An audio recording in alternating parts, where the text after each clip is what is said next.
E agora vamos conversar um pouquinho sobre as funções da água, né? Também as funções da água são devidas às suas propriedades que a gente acabou de ver. Então, a gente tem, né, várias funções, né, que a água pode estar realizando. A primeira que a gente vê vai ser a água, né, no transporte de substâncias. A gente sabe que organismos evoluídos eles já apresentam sistemas circulatórios, né? Hemolinfa, sangue, nas espécies vegetais a seiva, né? Que vão passar pelo nosso organismo, no caso de nós humanos, né? E vão, né, levar substâncias para nossos órgãos e tecidos. A gente também tem transporte de substâncias, né, em forma de urina, que é uma maneira que o nosso organismo tem de eliminar toxinas. Certo? As células, elas apresentam um estado coloidal, né? Isso significa ricas em água, né? E essa riqueza em água vai facilitar o transporte de substâncias. Na próxima aula, a gente vai ver que as substâncias elas podem ser transportadas através de transportes que a gente chama ativo, passivo e também a gente tem o transporte de partículas, né, partículas grandes, como o transporte do tipo fagocitose e pinocitose. A água também, né, tem a função de facilitar reações químicas, né? As reações químicas, né, como vocês vão ver e já viram lá no ensino médio, elas ocorrem mais facilmente quando os reagentes estão no estado de solução, tá? Então, em algumas reações químicas, a união entre moléculas ocorre com formação de água como produto, né? Esse tipo de reação a gente chama de síntese por desidratação. Como um exemplo, a gente tem na formação das nossas proteínas, né? Então, nossas proteínas são formadas de vários bloquinhos que são os chamados aminoácidos. Esses aminoácidos, eles se ligam entre si, né, durante o que a gente chama de síntese proteica, que é efetuado pelos ribossomos, né?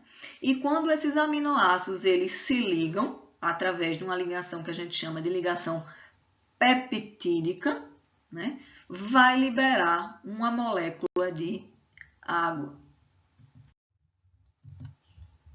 Já em outras reações, né, reações de quebra de moléculas, né, a água ela pode participar como reagente, né? Então, essas reações são chamadas de reação de hidrólise, porque acontecem na presença de água, né? Aqui a gente tem como exemplo o açúcar, que é a sacarose. A sacarose é um açúcar que ele é formado por dois açúcares, que são a fructose e a glicose. Então, quando a gente quebra aqui a sacarose, né, isso acontece, né, porque vai ter uma reação com uma molécula de água, né?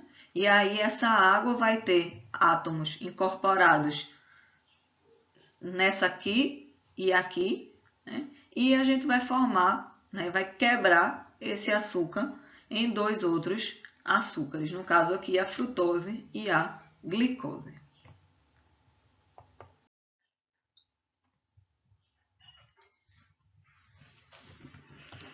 A água também tem uma função extremamente importante no nosso organismo, né? Que é a função de termorregulação. A palavra termo vem de temperatura. Então, a água, né, como a gente viu, já falou um pouquinho, ela vai regular, ajudar a regular a temperatura do nosso organismo, para que essa temperatura não sofra um aumento, nenhuma diminuição brusca, né? A gente sabe que os seres vivos eles só conseguem existir em uma estreita faixa de temperatura. No caso de nós humanos, quando a temperatura da gente sobe, né, 37,7, 38, né, a gente já começa a entrar no estado febril, né, a gente já começa a ficar cansado, com moleza, né? Se essa temperatura aumenta muito, pode resultar, por exemplo, numa convulsão, né? Temperatura de 40 ou mais graus. Da mesma forma, se a nossa temperatura ela diminui muito, né? Por exemplo, abaixo de 35, a gente também apresenta um estado de hipotermia, né? Onde o nosso organismo também não vai funcionar da maneira mais adequada, né? E aí, a água, através do seu calor, né? Sua função, propriedade de alto calor específico, né? Ela vai evitar que essas variações bruscas de temperatura aconteçam, né? E uma forma que nosso organismo tem também de fazer com que essa temperatura nossa não aumente tanto, ela se mantenha constante, é através da nossa transpiração, né? Quando a gente transpira, a gente está jogando água, né? E aí a gente fora, e a gente viu que isso vai fazer com que a superfície resfrie, tá? Então, pelo seu calor aí seu alto calor específico e pela capacidade, né, da gente transpirar.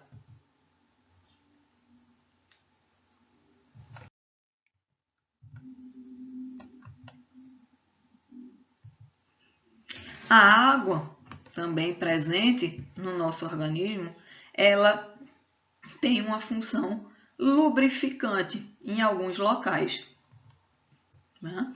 Se a gente tem, por exemplo, as articulações, né, e entre órgãos, essa água exercendo esse papel lubrificante.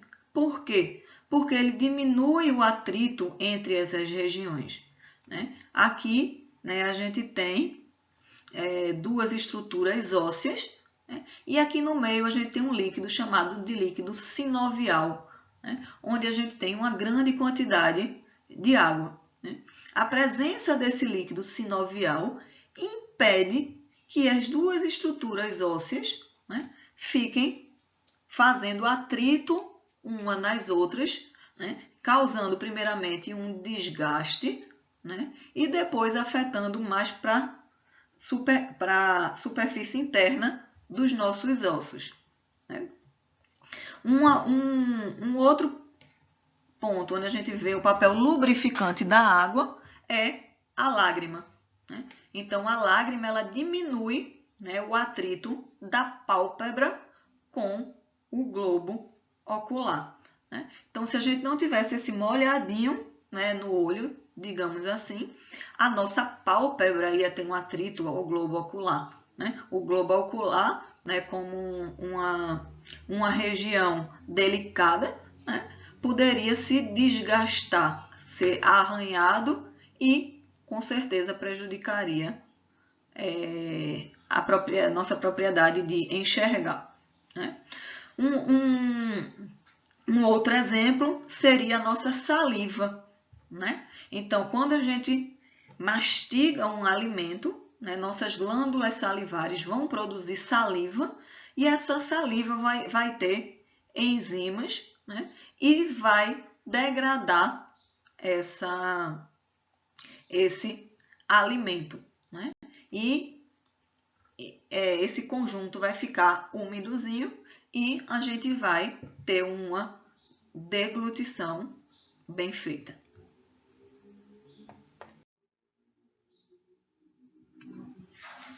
Falando agora um pouco sobre o metabolismo, né? Então, nós sabemos né, que a função normal das células, ela depende de uma série de processos que acontecem dentro das células, né? Processos esses bioquímicos e enzimáticos, né? E a gente já viu que vários desses processos bioquímicos acontecem no meio aquoso, né? Então, a água não só é o composto em maior quantidade, né, como também o mais importante. E é o meio onde as reações celulares elas vão estar acontecendo. Vários fatores, né, são mantidos no nosso organismo, né, dentro de estreitos limites para que essa função celular ela seja preservada, né? Entre elas, a gente tem a osmolaridade, né? Os eletrólitos, os nutrientes, a temperatura, o oxigênio, o dióxido de carbono e o que a gente vai conversar aqui, que são os íons hidrogênios, né? Aqui representado pelo H+.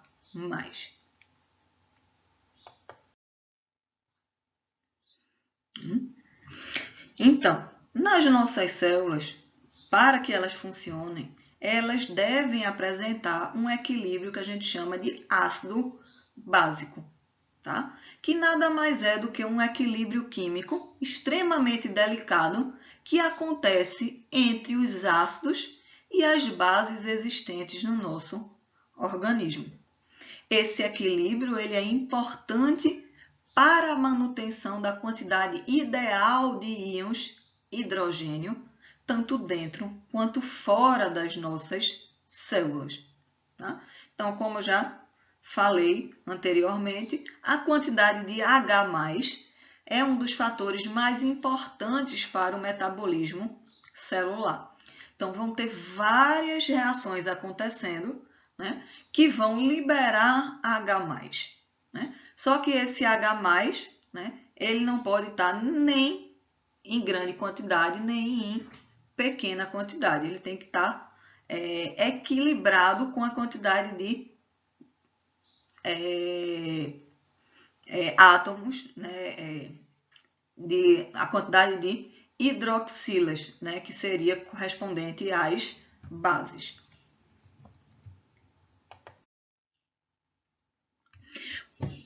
Quando essa quantidade, esse equilíbrio, ele está alterado, né, pode acontecer, por exemplo, a permeabilidade das membranas. Né? Então, a permeabilidade vai ser aquela propriedade de entrada e saída de substâncias.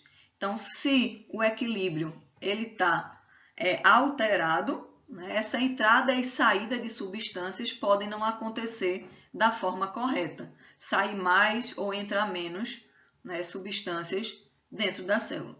E também vai alterar várias funções enzimáticas que acontecem na nossa célula. E assim pode acontecer uma deteriorização, né, das funções de vários órgãos e sistemas do nosso organismo.